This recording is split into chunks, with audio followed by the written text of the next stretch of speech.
Daval, la série. Un podcast événement BFM TV. Ça fait mal au cœur, quoi, de savoir que je l'ai soutenu comme ça alors qu'il se foutait de nous, quoi. Nous, on est dans le vrai chagrin. Et Jonathan, lui, c'est toute la comédie à ce moment-là. Il nous dit qu'il ne pourra pas vivre sans elle, que sa seule raison de vivre, c'est nous. Voilà ce qu'il nous dit. Il aurait pu avoir un César du meilleur, de la meilleure mise en scène.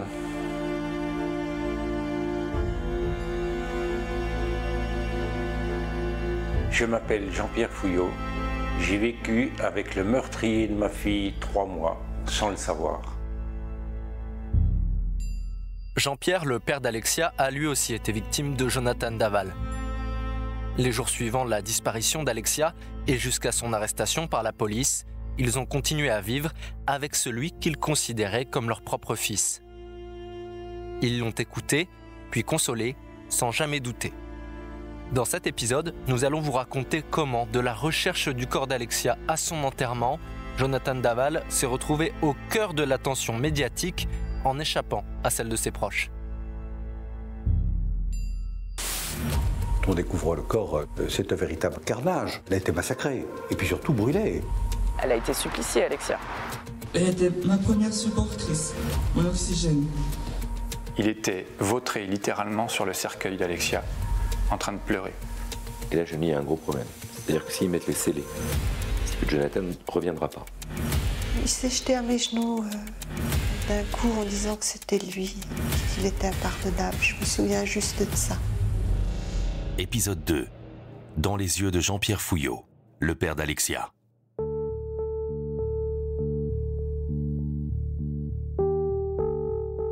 Dimitri Ramelot est correspondant pour la radio RTL dans le Grand Est.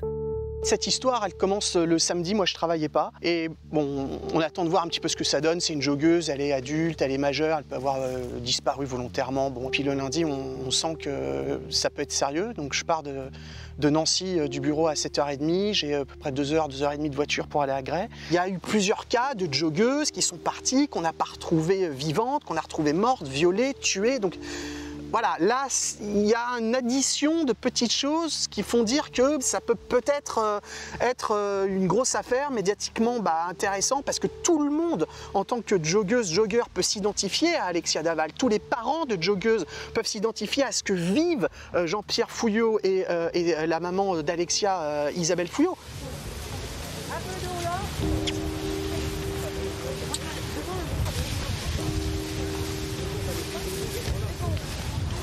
J'espère qu'on va arriver à trouver une piste quelque part et qu'elle est en vie pas loin d'ici. Je vous remercie tous du fond du cœur. Merci. Merci à tout le monde. On n'hésite pas à être curieux, à fouiller les bosquets. On prend le temps qu'il faut, c'est pas un souci.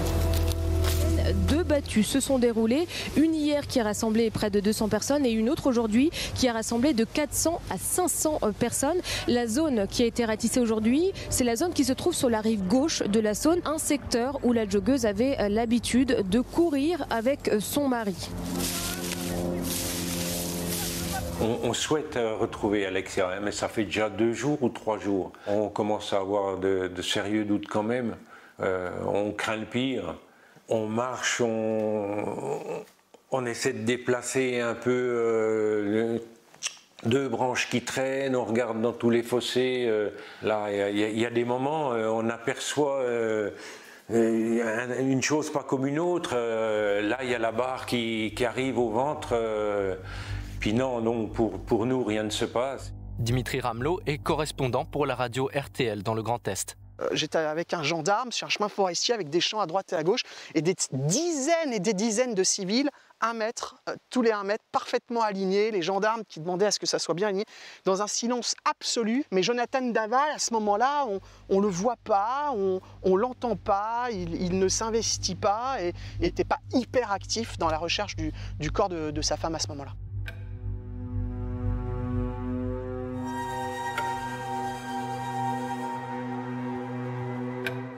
partir du moment où on a su qu'ils envoyaient les chiens, j'ai dit bon ben là ils ont déclenché quelque chose et une demi-heure après, 1 heure après, l'hélicoptère tournait. Vraiment, il y a eu quelque chose de mis en route d'exceptionnel.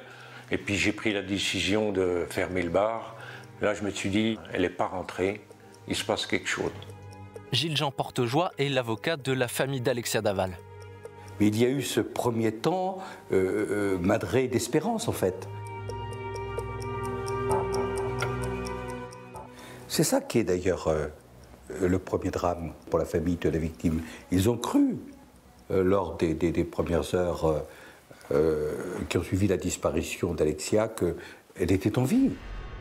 Les recherches se poursuivent pour retrouver une femme disparue depuis samedi dernier, depuis qu'elle était partie courir. Gendarmes et bénévoles effectuent un ratissage méthodique de toutes les zones boisées autour de Grès et le long de la Saône. La sœur d'Alexia, Stéphanie, se souvient du comportement décalé de Jonathan. Jonathan, il est dans une attitude très prostrée. Il est très larmoyant, pleurnichant, très apitoyé sur lui-même. Il faut le couvrir, il est sous ses couvertures, complètement apathique. La seule chose, c'est qu'effectivement, ni lui ni sa famille n'ont cherché. Donc, ouais, avec le recul, lui, il ne cherchait pas. Il ne voulait pas envoyer les gens chercher, puisque de toute façon, il savait.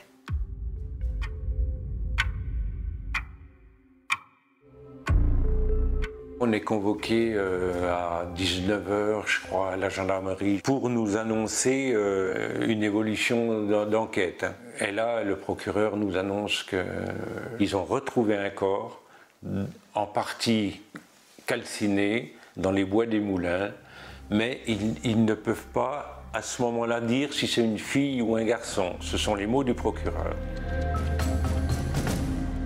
Gilles-Jean Portejoie est l'avocat de la famille d'Alexia Daval. On se rend compte que quand on découvre le corps, c'est l'horreur, quoi. C'est l'horreur. C'est un véritable carnage. Elle a été massacrée, et puis surtout brûlée, avec toute la symbolique qui s'attache au fait que l'on veuille brûler un corps. Le corps brûlé découvert près de Grès, en Haute-Saône, est bien celui d'Alexia Daval. La jeune femme disparue depuis samedi dernier, depuis qu'elle était partie courir. L'autopsie qui sera pratiquée demain dira quand, où et comment elle est morte. Les recherches se poursuivent pour retrouver le meurtrier.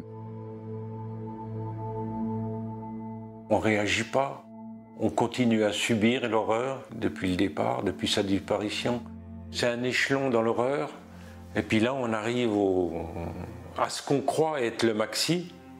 Et plus tard, on s'apercevra qu'il y a encore bien des choses encore plus horribles.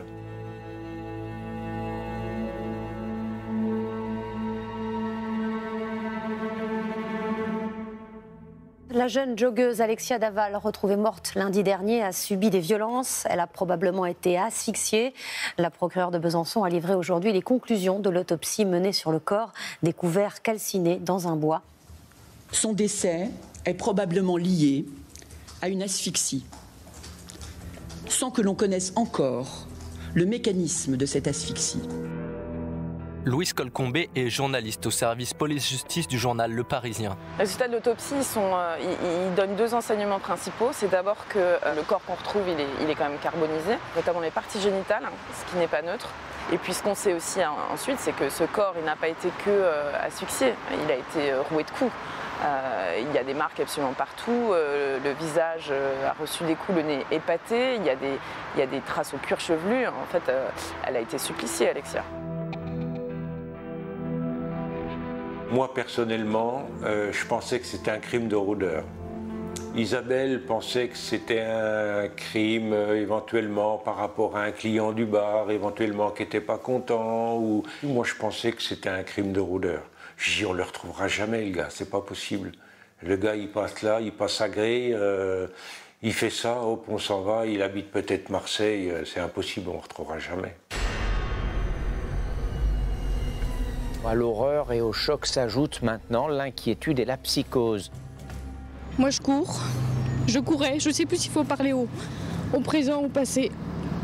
J'espère qu'on va vite trouver ou les assassins. et que plus jamais ça arrive, plus jamais que ce soit agréé ailleurs, plus jamais. Ça fait peur à tout le monde. Quand on a des enfants, des petits-enfants, c'est triste. Tant que les personnes ou la personne ne sera pas arrêtée, c'est vrai, ça laisse une psychose et un grand malheur dans notre ville. Dimitri Ramelot est correspondant pour la radio RTL dans le Grand Est. Et petit à petit, je vois quand même cette population qui ne comprend pas, tout le monde se connaît, si elle avait disparu, quelqu'un l'aurait vue. Enfin, il n'y a rien, personne, rien. Et là, on commence à se dire, ça s'est peut-être passé dans un huis clos. Moi, rapidement, je me souviens avoir dit à un collègue, et si elle n'était pas partie faire ce jogging? On se regroupe et puis l'hypothèse que ça puisse être quelqu'un de la famille et pourquoi pas Jonathan commence à fleurir, mais totalement gratuitement. Hein. On n'avait aucun élément pour étayer, mais voilà, finalement, c'était une piste comme une autre. Louise Colcombé est journaliste au service police-justice du Parisien. C'est l'une des premières à taper à la porte de Jonathan. Je vais rue de son jour, évidemment, pour voir la maison où elle vivait. Et donc, je sonne. Et là, j'ai Jonathan qui sort la tête de sa cuisine. Je lui dis très précautionneusement, voilà, je suis journaliste, on a appris le drame. Est-ce que vous voulez dire quelques mots? Et puis il me répond, mais très courtoisement, même presque trop. Il me dit non, merci. Et puis impression très étrange, voilà, très polie, voilà. J'insiste pas évidemment. Au moment où je repars de cette maison, je suis quand même très interloquée par cette réaction. Il y a quelque chose qui est très bizarre. Et bon, on apprend qu'en fait, la veille du crime, il se passe une soirée d'une banalité confondante, j'allais dire. C'est une soirée vraiment sans aspérité. Ben vous savez, une soirée raclette, c'est la soirée la plus simple du monde, comme chez tout le monde, sauf qu'on était en famille un petit peu plus nombreux que d'habitude. Stéphanie est la grande sœur d'Alexia. On arrive effectivement de Paris pour plusieurs jours de vacances, 5-6 jours de vacances, c'est les vacances de la Toussaint, donc on va profiter de la campagne et de papy-mamie pour mon fils. Tout s'est très bien passé. Moi, je suis arrivé, tout était installé. Alexia avait préparé tout ce qu'il fallait, du fait qu'on était au travail avec Isabelle. Elle a fait les 2 desserts que Jean-Pierre et moi adorons. Un dessert d'enfance que ma maman me faisait, que j'adorais ça, et c'est la dernière fois que j'en ai mangé. Je pense que je n'en remangerai pas. Elle m'a aidé à mettre la table. Voilà, on a profité de James, de Stéphanie, de Grégory. On a bu une bouteille de champagne, chacun a bu ce qu'il voulait. On s'est mis à table. Bon, il y a eu le petit retard de Jonathan. Le retard, il était dû à quoi? Personne s'en est soucié à ce moment-là.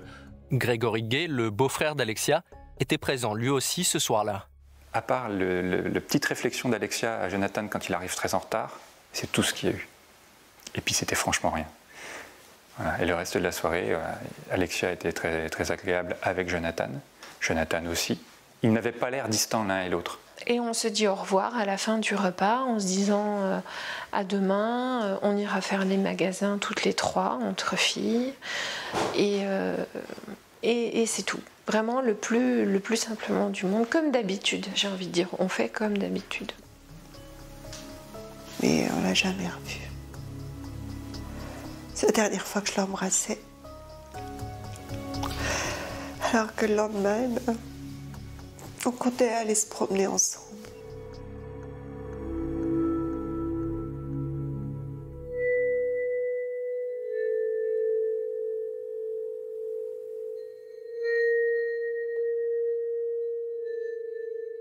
Dimitri Ramelot est correspondant pour la radio RTL dans le Grand Est. Ce qui est quand même perturbant dans ce dossier, c'est que quelqu'un qui joue un jeu, qui se travestit, qui fait l'acteur, pendant 3 mois, c'est terrible, quoi. Pendant 3 mois, ce garçon-là, qu'on pensait quand même finalement assez simple, pas capable de monter un stratagème pareil, surtout pas capable de faire quelque chose pareil, finalement, si, en fait. Et là, on se rend compte que le déguisement, il était assez incroyable parce que personne n'avait rien vu. C'est quelque chose quand même que moi, j'avais jamais vu en 20 ans de faits divers, quoi. Jamais. Jamais. Grégory Gay, le beau-frère de Jonathan. Avec d'autres membres de la famille, on se posait des questions sur Jonathan. On se disait, mais C'est quand même bizarre que Jonathan ne sache absolument rien. Mais j'avais ce blocage de me dire, Jonathan, il ne peut pas être coupable. Voilà. Parce qu'en apparence, il nous a toujours montré petit garçon introverti, plutôt soumis. Voilà. On ne le voyait pas du tout dans ce registre-là.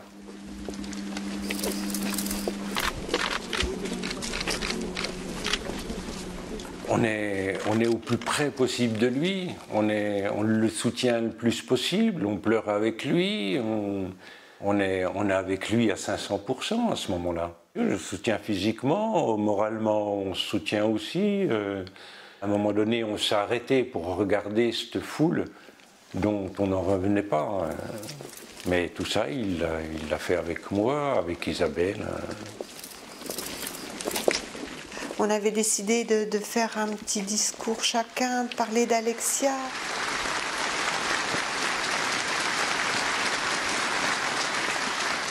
Sur le coup, j'ai cru qu'il n'allait pas y arriver, et puis tout, on s'est rendu compte que total, il pouvait y arriver. Mon épouse et moi partageons la même soif de liberté à travers nos activités sportives. Alexia aimait nager et courir, passion qui nous réunissait, tant dans l'effort que dans l'épanouissement de notre couple. Elle était ma première supportrice, mon oxygène, la force qui me poussait à me surpasser lors de mes challenges physiques. L'avocate de Jonathan, Ornella Spatafora. Il ne maîtrise rien. On le voit de toute façon. Dans les différentes interventions, il est plutôt en retrait. On voit la posture des uns et des autres. Jonathan, il est là parce qu'il doit être là. C'est tout. La force de notre couple nous faisait nous dépasser dans nos sorties et dans notre vie commune. Cette plénitude me manquera terriblement. C'est pas son idée, mais on lui demande de faire, il y va. Est-ce qu'il avait beaucoup d'autres choix? Il a été pris comme dans un engrenage. S'il ne participait pas à certaines choses qui avaient été organisées, non pas de son initiative, à ce moment-là, c'était directement le suspect.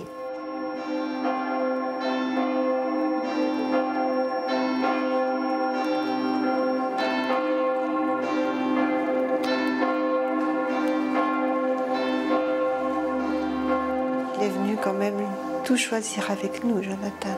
Choisir le cercueil, choisir l'intérieur du cercueil, parce qu'Alexia aimait le parme. Je lui demandais son avis, je lui demandais l'avis pour la tombe. Il a demandé à Jean-Pierre qu'on amène le chat Happy sur le cercueil pour qu'elle soit sereine et qu'elle fasse son deuil. Nous, on ne comprenait pas, mais on l'a fait. Il est venu me demander aussi, à moi, si ça gênait qu'il mette son costume de mariée. Il me dit, c'est pour Alexia, je vais remettre la veste. Ben, j'ai dit, ça te fait plaisir, tu remets la veste. Moi, j'y vois aucun inconvénient. Hein. Mais il y a beaucoup de gens qui ont été choqués par rapport à ça. Mais moi, je m'en suis pas rendu compte, moi. Grégory Gay, le beau-frère de Jonathan. Il était revenu me voir en me disant, tout triste, en me disant, mais et toi, qu'est-ce que tu as pensé de ma veste? Je dis, écoute, Jonathan, ta veste, elle est bariolée, c'est normal qu'on te critique. Voilà. Après, il y a encore une chose qui m'a choqué à l'enterrement, c'est avant de passer à la cérémonie à l'église, on était au funérarium, et donc il y a le cercueil qui était fermé en plus, parce que étant donné qu'elle avait été brûlée, la décision avait été prise de ne pas montrer le corps. Jamais je n'ai vu un comportement comme le sien vis-à-vis d'une personne décédée. C'est-à-dire qu'à un moment donné, il était indécent. Il était vautré littéralement sur le cercueil d'Alexia, en train de pleurer. Je me suis retenu, mais vraiment, je me suis retenu de ne pas aller l'attraper par le col pour le redresser. Parce que j'étais très mal à l'aise vis-à-vis de ce qu'il faisait.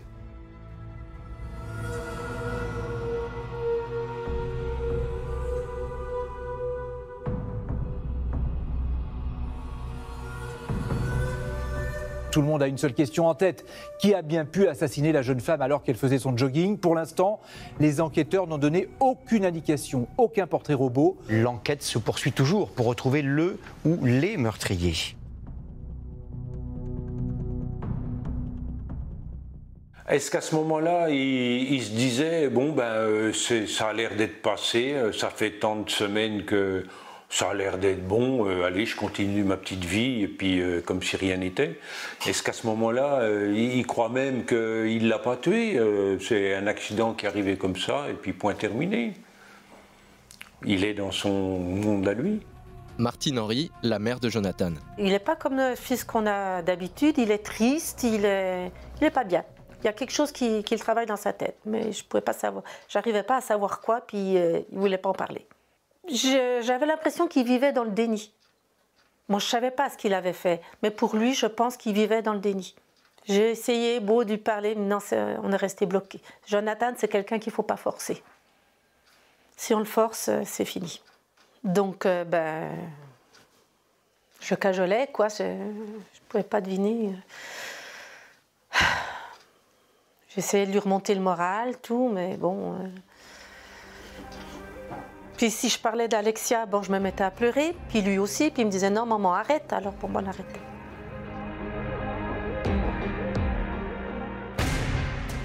Tous les soirs, il m'envoyait des messages. Est-ce que vous allez bien? Est-ce que bon, il y en a un, il m'a appelé maman. Je faisais tout pour qu'il soit bien. Il passait les soirées avec nous, il était allongé sur le canapé, il était chez lui. C'était le garçon de la famille, il s'était placé comme notre enfant, là au milieu, quoi. Alors que c'était lui le meurtrier, et ça, on n'a rien vu. Je faisais tout ce qu'il aimait, tous les plats qu'il aimait bien, qu'il rapportait chez lui. Je voulais qu'il se sente bien, je voulais... Il a même été à porter des soupçons sur de ses amis proches. Ah oui, il nous l'a dit, à nous. Ah oui, mais lui, celui-ci, je m'en méfie parce que quand même... Randall Schwerdorfer a été le premier avocat de Jonathan Daval. On le rencontre une fois qu'on a retrouvé le corps d'Alexia. Et pour nous, on a une personne qui vient de perdre sa femme dans des conditions abominables. Vu sa personnalité, sa façon d'être, c'est un a priori, c'est un préjugé, mais on ne conçoit pas un seul instant qu'il puisse être impliqué dans le décès d'Alexia. Ça nous paraît impossible. À ce moment-là, personne ne se doute de rien.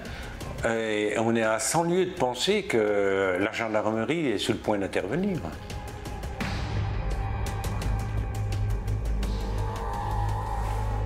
J'ai recueilli les aveux de Jonathan Daval.